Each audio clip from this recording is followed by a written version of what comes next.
Hello dear student, you are most welcome in your own YouTube channel Vidya Institute. Today we discuss about chemical reactions.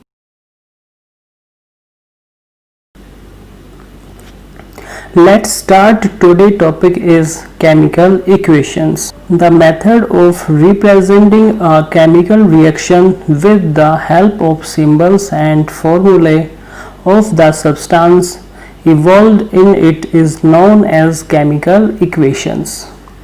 देखिए chemical equation का मतलब होता है जो substance आपके जो हमारी रिएक्शन है उसके अंदर शामिल होते हैं उनको वर्ड्स में या फिर सिंबल्स में रिप्रेजेंट करना केमिकल रिएक्शन होता है।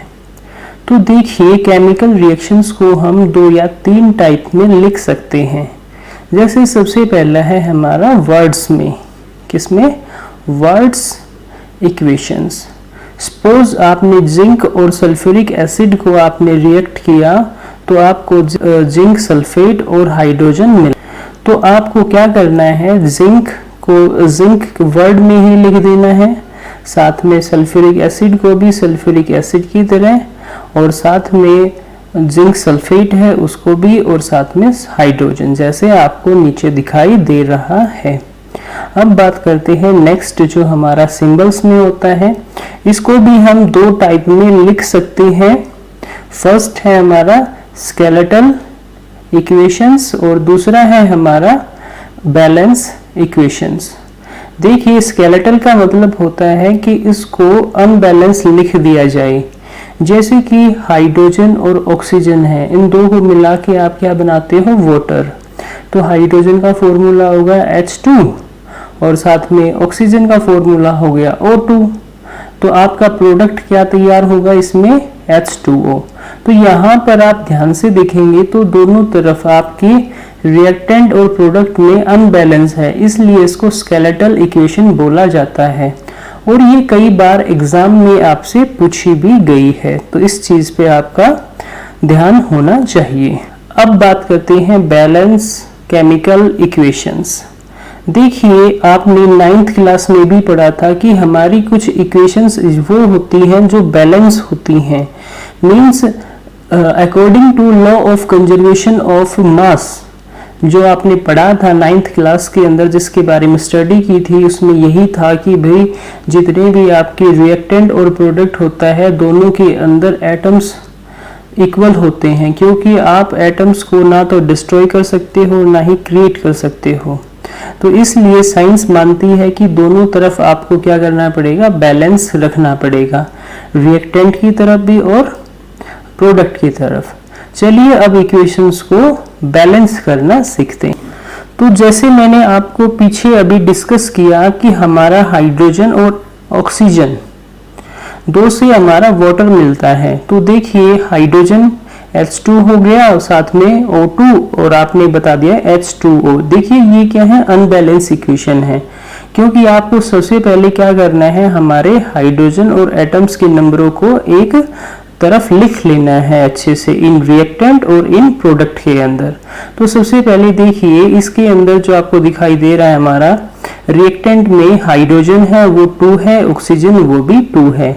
जबकि प्रोडक्ट की बात करूं तो प्रोडक्ट के अंदर हाइड्रोजन तो 2 है लेकिन ऑक्सीजन 1 है, तो यहाँ पर ये क्या है, अनबैलेंस आपको दिखाई दे रही है। तो इसको बैलेंस करना आपको पड़ेगा।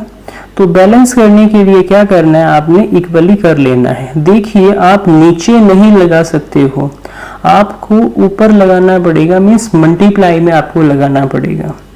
तो इसके लिए क्या करना पड़ेगा, आपको हाइड्रोजन को भी इक्वल करना है और ऑक्सीजन को भी इक्वल करना है। तो सबसे पहले हम प्रोडक्ट के अंदर 2 मल्टीप्लाई कर देते हैं, क्योंकि हमें क्या करना है, ऑक्सीजन को इक्वल करना है।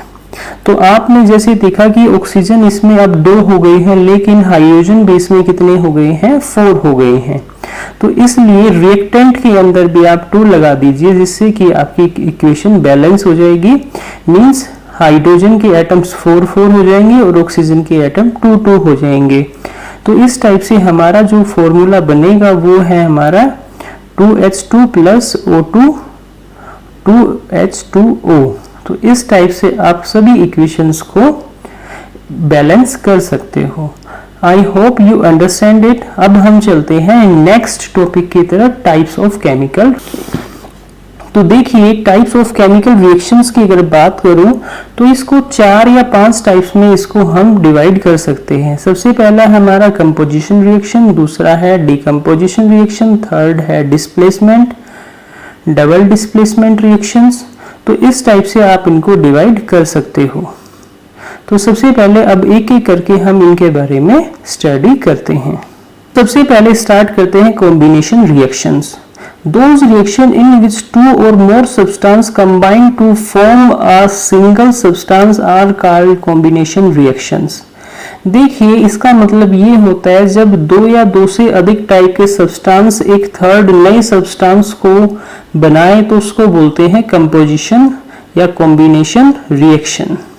तो A plus B is equal to C means इसमें 2 या 2 से अधिक सब्सटेंस मिलकर एक तीसरी नई सब्सटेंस को तैयार कर रहे हैं, इसलिए इसको कॉम्बिनेशन रिएक्शन भी बोला जाता है। जैसे हम एग्जांपल लेते हैं मैग्नीशियम का।